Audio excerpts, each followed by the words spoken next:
Alright, week 5 of NFL season. The first quarter is done, second quarter is starting. Wow, it's flying by. So far so good? No. Last week I went 8-6 with my picks, you know.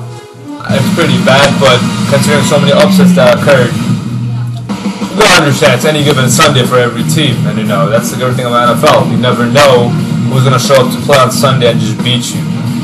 Alright, let's get to the picks again. For week 5, first game, Cleveland and Buffalo. You got a winless Cleveland team with Mangini just getting rid of their best receiver, Braylon Edwards, to the JETS, thank you. But he lost his best player on offense, and now he has to go to Buffalo and play that defense at Ralph Wilson Stadium. I don't like their Cleveland chances. They're still going to remain winless. Buffalo should win this game, although T.R. Lee Evans and that offense is not producing anything. I hope this is their breakout game. Buffalo wins this one over Cleveland. Next game, you got the overrated Tony Romo, Dallas Cowboys at Kansas City Arrowhead. I don't really want Matt Castle to come out of his slump and beat the Cowboys, but I don't see it happening because Tony Romo is going to be under pressure. He's under the hot seat this week, and he has to deliver. There's no other option. Losing to Denver was like one of the biggest flaws of his career, and he has to come out of it. Next game, we got Minnesota St. Louis. I'm pretty sure many of you saw Monday night what Brett Favre did to his old team, and he's on pace to have another solid season, and I expect him to go to St. Louis and trash that team, literally. Minnesota wins this one big. St. Louis will remain winless.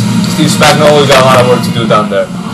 Then you get probably the worst game of the week. You got the Oakland Raiders versus the New York Giants, probably the biggest mismatch I see on paper. Eli being out, which I don't know yet, so he's a game time decision. David Carr should be able to move that offense against that Oakland defense, although it's pretty good this year. But Oakland offense, there's nobody. Jamal Charles can't throw a pass. Let's be serious. Giants just won big. After that, Giants finally start their hard schedule because up to now they've been beating up on Tampa Bay, Dallas, Redskins, and last week on the Chiefs. They need competition. Next game, Pittsburgh at Detroit. Pittsburgh pulled that out of their ass on Sunday night. Okay, I wanted San Diego to win so bad, and they were coming back in the fourth quarter, but San Diego defense didn't show up to play, and Pittsburgh ended up winning it. Pittsburgh got issues on defense, but Troy Polamalu might be coming back this week, and this maybe the rise of Steelers again, but I don't know. We'll see what happens.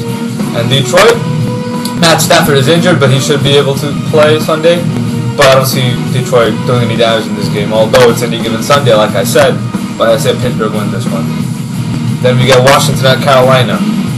Carolina coming off from the bye week, 0-3. This should be their game to win. They should come back fresh. They should get D'Angelo Williams and Jonathan Stewart going, as well as Steve Smith. Jake Delhomme, stop throwing the end toes, manage the game, and just let your running backs do the work for you. Washington, Jason Campbell, again, you are playing like you're still in college, and I don't see you getting rid of Julius Peppers and that Panthers defense.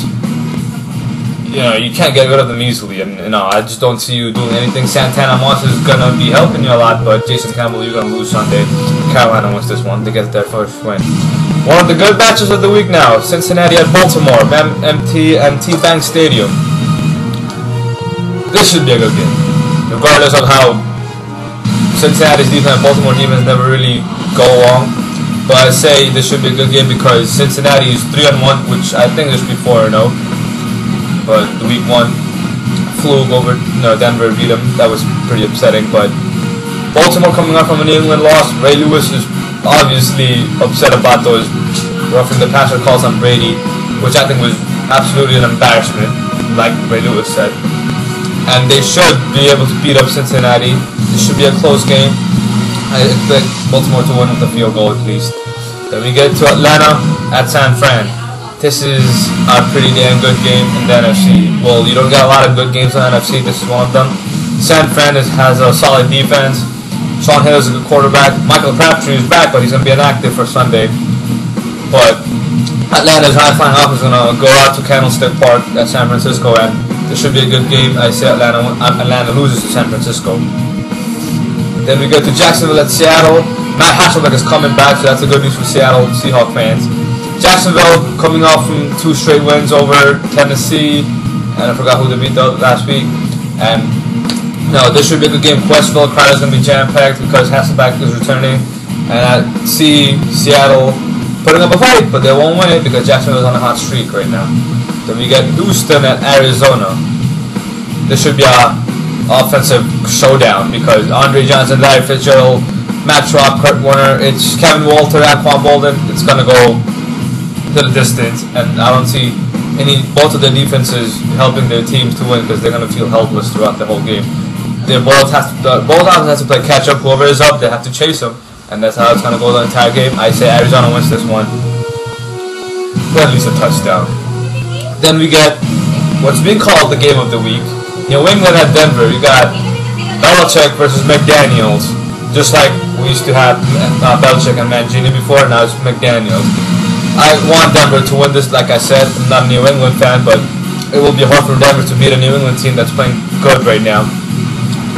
Kyle Orton, Brandon Marshall looks on the same page, and Denver defense is surprising me every week, and Elvis Dumervil is a great outside linebacker. You know, so far Denver is doing good, although I did call them the biggest fraud undefeated team, but I still see them winning this game because New England is just not my team. Although New England might win this one too. Then we get Indy at Tennessee, Sunday Night Football.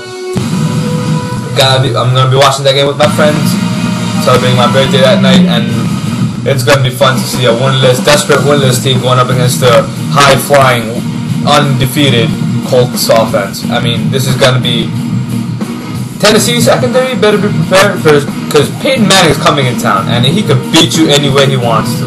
So better be prepared. Cortland Finnegan, get your game together. You were All-Pro last year. I don't know what's wrong with you this year. I still say Tennessee will remain winless after this game because Indy's that damn good, and Indy will remain undefeated. Then we get Monday night, the Jets at Dolphins on my birthday. I still have a bad taste in my mouth because I was there week 17 last year at the Jets and Dolphins game with playoff implication, and I saw Chad Pennington come in town, former face of the Jets, and beat us and get the AFC East. And I still can't forget that game. And I feel like NFL is giving me a birthday present for putting up Jets in Miami on my birthday night, Monday Night Football. It should be great. Brandon Edwards, welcome to New York City. Mark Sanchez has a big target now. Brandon Edwards should be able to help him a lot. And Monday Night Football, Jets will win on my birthday. If they don't, I'll be devastated. Nah, I won't. Just saying. Okay, and that's it for this week. And the teams that are by Chicago, Green Bay, New Orleans, San Diego. Next week's New Orleans will be playing the Giants. That should be a clash of the Titans again. And thank you for watching. Post comments and everything.